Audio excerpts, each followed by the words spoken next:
a square-shaped mood and I need to move from here. Je fais partie d'une association, ou plutôt d'un collectif qui s'appelle le WAT, Women Hacker Action Tank, qui donc agit sur Sophia Antipolis et Nice.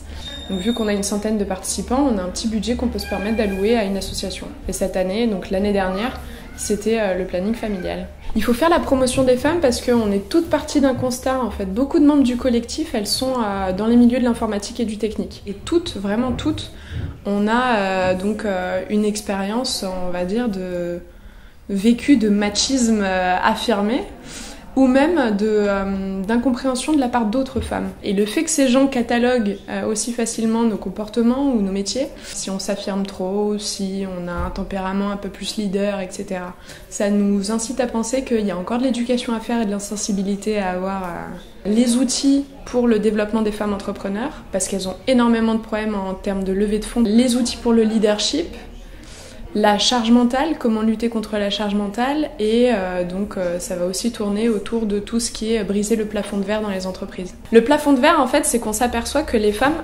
aujourd'hui, à compétences égales, quand tu cherches à évoluer dans ton entreprise, on va prendre un homme. Pourquoi dans les directions des entreprises, dans les postes managériaux, t'as principalement des hommes ? T'as plein de choses, t'as de l'autocensure de la part des femmes, des stéréotypes qui font que toi, en tant que recruteur, en tant que manager, tu vas plutôt choisir un homme, ou toi, en tant que femme, tu vas te dire que c'est pas fait pour toi, parce que tu as des stéréotypes dans ta tête, ou aussi la charge mentale, parce que tu t'occupes plus de tes enfants à la maison, ou tu prends plus sur toi, sur le foyer, et de ce fait, tu n'as pas le temps ou pas l'ambition d'aller plus loin. Normalement, aujourd'hui, on n'est plus censé te demander quelle est ta situation familiale, quel est ton âge, quel est ton statut marital, célibataire, veuf ou divorcé, tout ce que tu veux, et quelles sont tes origines. Bon, en vérité, on arrive toujours à le demander de manière détournée. Donc c'est vrai que les femmes sont plus sujettes à ce type de questions. Et puis surtout, tu as une différence de perception, c'est-à-dire qu'à 30 ans, une femme mariée qui n'a pas d'enfant, c'est une femme qui est susceptible d'aller en congé maternité. À 30 ans, un homme marié qui n'a pas d'enfant, c'est quand même un homme stable parce qu'il est marié.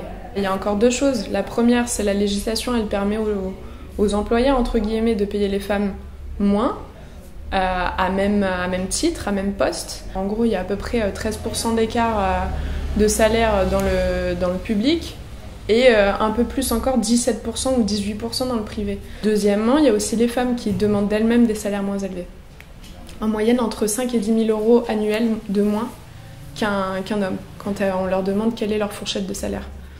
Et ça vient de nous, ça vient de l'éducation, ça vient des stéréotypes qu'on nous a inculqués, du manque de confiance en soi. I'm gonna take the train, a destination to your brain. I'm gonna take the next train, take a look at that hours of rain. I'm gonna take the last train, destination to. Vous savez qu'aujourd'hui, 28 septembre, c'est la journée internationale du droit à l'avortement. C'est pour ça que le planning familial 06 a souhaité vous proposer un petit retour sur le combat. La première présidente de cette association, le docteur Lagboa Bailale, se souvient de ces situations dramatiques qui l'ont poussée à agir. Les militantes féministes de 1971 réclament en toute priorité une sexualité heureuse et déchargée des angoissants problèmes matériels, et elles revendiquent la contraception libre et gratuite et la liberté de l'avortement.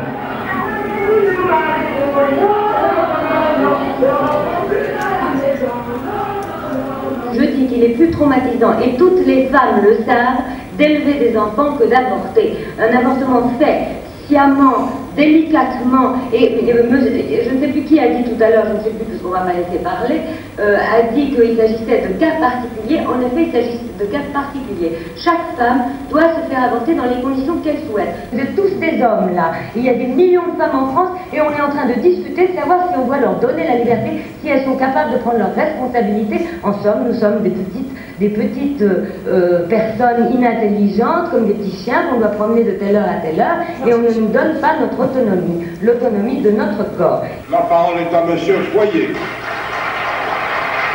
Mesdames, Messieurs, je suis à cette heure le premier orateur qui va parler contre le projet de loi, en réalité, c'est au droit d'avorter sans limite et sans cause que votre texte consacre. Cela ne s'appelle même plus de l'injustice, c'est de la barbarie organisée. La nation française, or la baisse depuis 5 ans de notre natalité, nous laisse présager, si nous ne réagissons pas, la même dégradation profonde dont la France a tant souffert, que dis-je, dont elle a failli périr.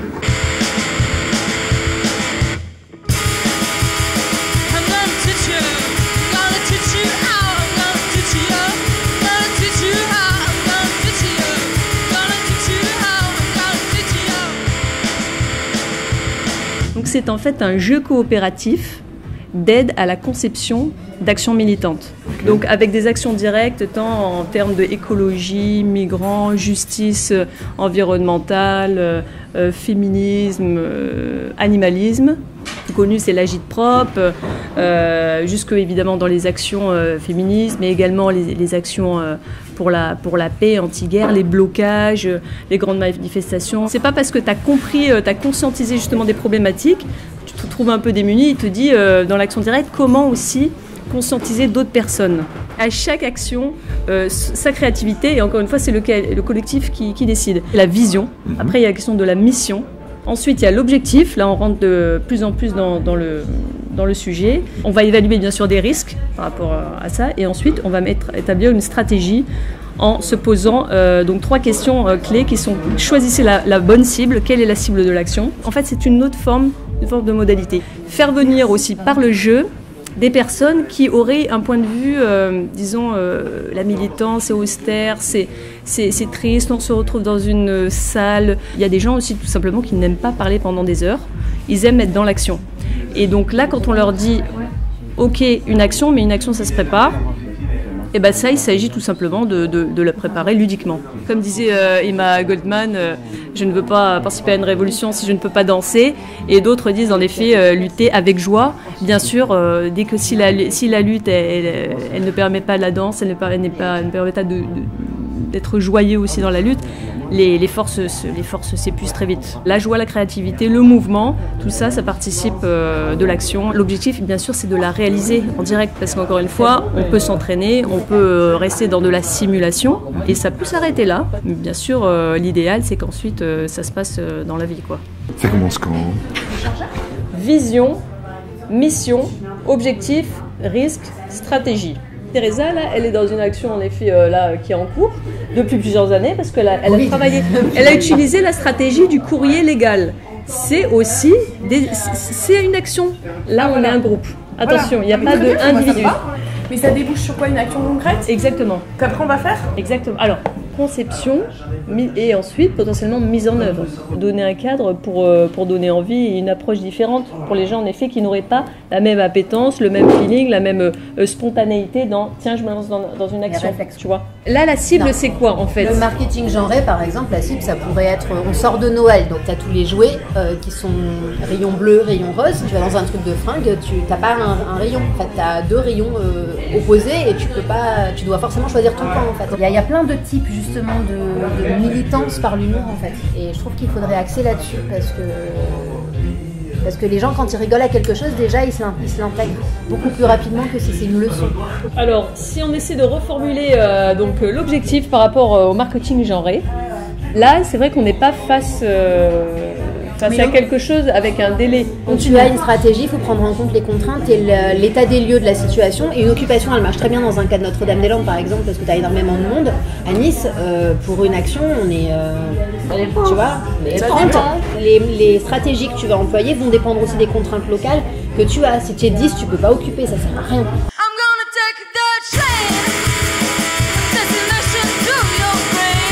Même à la crèche, ils se sont rendus compte que les femmes, les puéricultrices, ne se comportent pas pareil avec un petit garçon ou une petite fille.